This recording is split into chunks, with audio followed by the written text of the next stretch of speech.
Okay, hey, what's going on, everybody? My name is Justin Karras, and I am recently coming off of a top 8 finish at the 2016 World Championships over in San Francisco. The experience was actually pretty incredible. It was one of the tournaments I actually didn't expect to do well at. Just went in kind of having low expectations, had to grind my way through day one, and just kind of got lucky and played really well day two and made it as far as I did. I learned a lot from the experience. I made some great friends, and I really just wanted to do a little bit of a video here, not necessarily to start anything, but just to give some post-Worlds analysis to all you beautiful, wonderful people out there. I feel like one of the things this community just kind of slightly lacks is, even though we have like really great people doing YouTube videos and posting Battle Spot and team analysis and stuff like that, is nobody really gives like a founded opinion on what's going on with the metagame and trends, archetype usage, and stuff like that. And I don't think that's really like a choice that people make. I think it's just something that hasn't really been put out there. People haven't really had the opportunity to dive much into it, and I wanted to take the opportunity myself just to give a little bit of a thought, or at least a couple thoughts, I should say, on what's going on in the metagame. I actually titled this "What the Heck is Going On," simply because the metagame actually is a mess, in my opinion. There's a lot of people running Eveltal. There's a lot of people trying to throw really weird techs on their team, like Life Orb Whimsicott, to handle a lot of the Wolf clones out there. And I just wanted to, really go into like, where do we go from here? How can we improve our team building? How can we improve as players? And just I'm gonna dive right into it. So basically, what to expect here. And what I should say in the metagame is, when you're going into regionals or you're going into your first couple of PCs, you shouldn't just dedicate a team to countering Wolf's squad. You should be figuring out what exactly exists in the metagame on the whole. What might you run into? Like what are people using to counter Wolf's team? What are people using to crack the meta at the moment? So like stuff like Dialga Groudon actually has a decent showing and has some strength to it. I think that a lot of people might be using that, so you should be considering playing against that, having a way to handle that. And I think it escapes just the idea of, oh, I have a Groudon on my team, I'll be fine. Like, well, what if they have Wide Guard? What if they have triple Intimidate? What if they get rid of your Groudon with HP Water? Obviously that archetype wouldn't have HP Water, but you get the point. I think it's important to keep in mind that if you are playing against somebody that is running a variant of Wolf's team, they are not one of the people that built that team. So unless you are playing against Marcus, Wolf, Barris, or Brendan, like you're not playing against the people that have the most experience with it. You're not playing the people that have the most success with it. You're not playing the people that built it. So they aren't going to have the same grasp. They aren't going to have the same play style. So even like two different players, like I would say there's a contrast to how Wolf and Marcus played the team. I actually played them both in my Worlds run, and I played Wolf twice.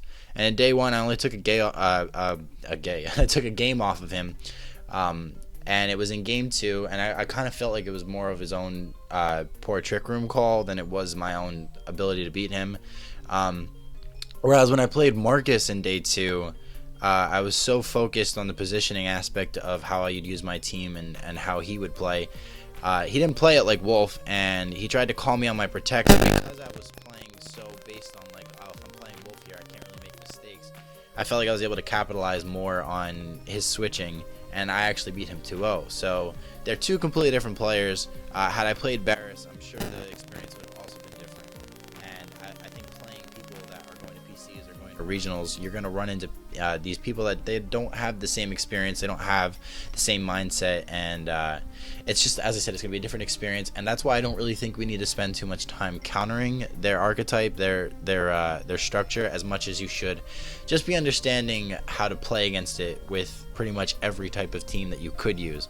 Because I don't think that it's unbeatable with something like Xerneas Groudon. I don't think it's unbeatable with double primals. It's just maybe difficult, or against somebody like Wolf, against somebody like Marcus, you're going to be playing somebody that knows how to play the timer really well, and they might be able to utilize that to an extent that you aren't ready for, and otherwise the matchup might be a little bit more difficult. So another important thing to keep in mind is that Xerneas and Groudon will still be relevant. Like you're gonna run into at least 2 if you're going to PC. If you're going to a regional, I'm guaranteeing you'll run into like 3, 4.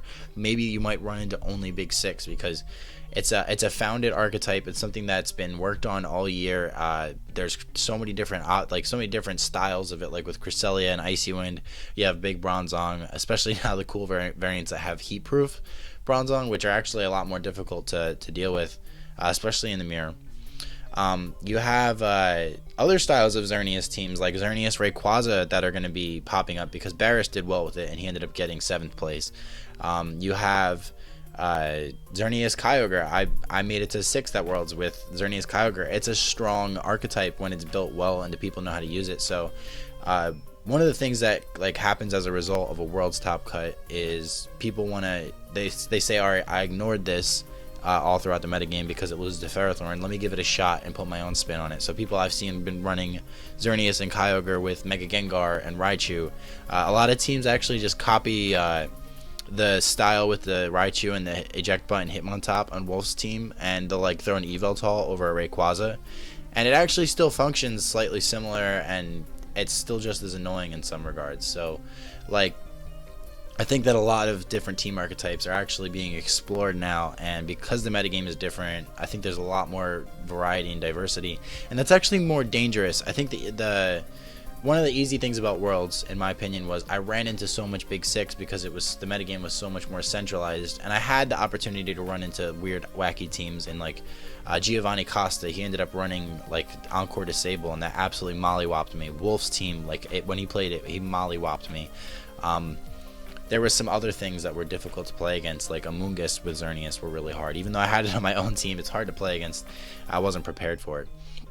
There's some other Pokemon that are also going to like become more popular, I think.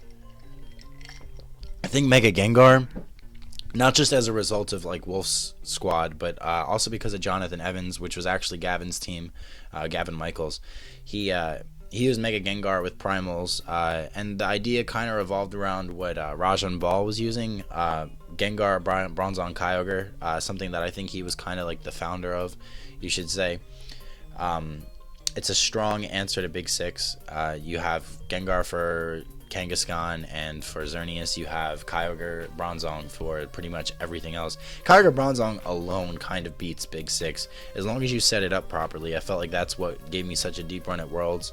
I had Scald on my Kyogre, which was great because I could just go right through Wide Guard. A lot of people's answer at the time to like Primals with Kyogre Bronzong was Wide Guard, and they'd have Origin Pulse, Ice Beam, Thunder. So I think it's very important to understand how something can work, not just is this good against X, X, X, and Y. Like, it's how you can play the style to win each match. So some other things I think that'll actually be all over the place. Yveltal will come out of the depths of Australia. I say that's a joke at San Pandelas. I think that Yveltal is actually really good with stuff like Assault Vest and Life Orb. They play 2 completely different like styles depending on the item. If it's if it has Life Orb, it's gonna be doing tons of damage. It's gonna be knocking everything out. You don't really have a lot to resist Yveltal except for Xerneas, and even Xerneas takes like 35%, which is kind of ridiculous in my opinion.